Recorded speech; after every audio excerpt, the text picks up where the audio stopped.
最小网红。布布从小对镜头就不陌生。贾静雯说，布布对镜头很好奇，可能是遗传吧，还被摄影师称赞很会找镜头。时间过得真快，大家看着布布一点点的长大。近日啊，他已经开始用短语来表达自己的小思想了。昨天这个爱姐姐爱婆婆的视频，想必大家都看了吧？这个姐姐其实就是梧桐妹。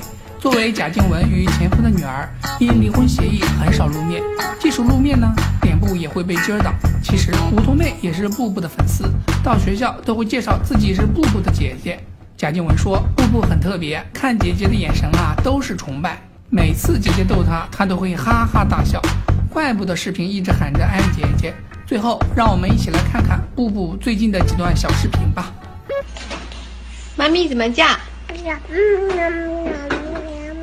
狗狗怎么叫？来呀，怎么叫？还有什么？羊妹妹怎么叫？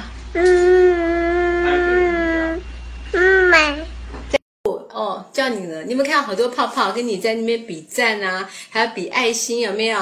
你们说大家好，那嗨，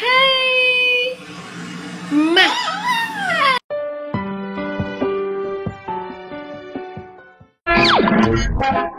你还是没什么反应啊？对，他没办法反应。他真的没有什么反应，为什么？叫妈妈吃。